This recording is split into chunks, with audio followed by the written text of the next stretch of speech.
ہماری زندگی میں بعض چیزیں دیر سے کیوں ملتی ہیں؟ اپنی دعاؤں کو مانگتے رہو اور دیر ہونے پر پریشان ہونا چھوڑ دو، کیونکہ اللہ کا دیا ہوا ہر رزق اپنے مقرر وقت پر ہی آتا ہے۔ کچھ نعمتیں دیر سے اس لیے ملتی ہیں تاکہ ہم انہیں سنبھال بھی سکیں اور ان کی قدر بھی کر سکیں۔ زندگی اور لوگوں کا اثر جس طرح درخت ہوا کی آلودگی کو کم کر دیتے ہیں، اسی طرح اچھے لوگوں کی صحبت انسان کے گناہوں کو کم کر دیتی ہے۔ اسی لیے کہا جاتا ہے انسان کی زندگی میں صحبتوں کا بہت بڑا اثر ہوتا ہے۔ راستے بدل جائیں تو منزلیں بھی بدل جاتی ہیں، گھر کا ماحول بدل جائے تو انسان کی تربیت بھی بدل جاتی ہے۔ دنیا کی ہر چیز انسان پر اپنا اثر چھوڑتی ہے۔ چھوٹی چیزوں کی اہمیت، ہم اکثر چھوٹی باتوں کو اہمیت نہیں دیتے، لیکن یاد رکھو چھوٹے چھوٹے ذرے جب اکٹھے ہو جائیں تو ایک مضبوط پتھر بن جاتے ہیں۔ اسی لیے سوچو تم آج کل کن لوگوں اور کس ماحول میں رہ رہے ہو۔ لوگوں کو خوش کرنا، تم چاہے جتنا بھی اچھا بن جاؤ، کچھ لوگ تم سے پھر بھی خوش نہیں ہوں گے۔ اس لیے لوگوں کو خوش کرنے کے بجائے خاموشی سے خود کو بہتر بنانے کی کوشش کرو، کیونکہ سکون لوگوں کو راضی کرنے میں نہیں بلکہ خود کو سمجھ لینے میں ہے۔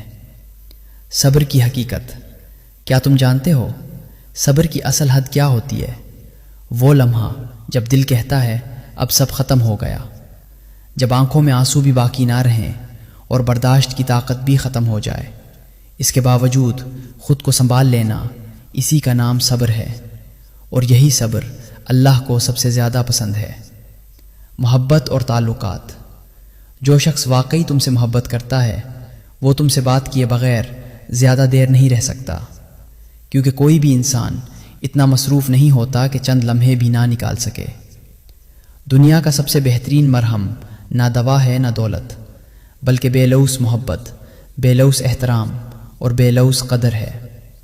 زندگی کا خاص لمحہ، زندگی میں ایک وقت ایسا بھی آتا ہے جب انسان کسی ایسے شخص کے پاس پہنچ جاتا ہے جہاں سے وہ واپس جانا نہیں چاہتا، چاہے اس کے بدلے اسے پوری دنیا ہی کیوں نہ چھوڑنی پڑے۔ آزمائش اور اللہ، زندگی کی زیادہ تر جنگیں انسان کو اکیلے ہی لڑنی پڑتی ہیں۔ لوگ ہمدردی تو کرتے ہیں، دعائیں بھی دیتے ہیں، لیکن درد آخرکار انسان کو خود ہی برداشت کرنا پڑتا ہے۔ اس لیے اپنے رب سے تعلق مضبوط رکھو، کیونکہ جب اللہ ساتھ ہو تو آزمائش بھی رحمت بن جاتی ہے۔ سچ اور انداز، لوگ کہتے ہیں سچ کڑوا ہوتا ہے، لیکن حقیقت یہ ہے سچ نہیں بلکہ بولنے کا انداز کڑوا ہوتا ہے۔ کبھی کسی کا دل اس حد تک مت توڑو کہ وہ رات کے اندھیرے میں تمہارا نام لے کر روئے، کیونکہ ٹوٹے دل کے آنسو زمین پر نہیں گرتے، وہ سیدھے عرش تک پہنچ جاتے ہیں، اور اللہ خاموشی کی ہر آواز سن لیتا ہے۔ پھر فیصلے زمین پر نہیں آسمان پر ہوتے ہیں۔ اس لیے دل توڑنے کے بجائے دل جوڑنے کی کوشش کرو، کیونکہ اللہ ٹوٹے دل کا بدلہ ضرور دیتا ہے، اور کبھی کبھی انسان کو سکون بھی تنہائی میں ہی ملتا ہے۔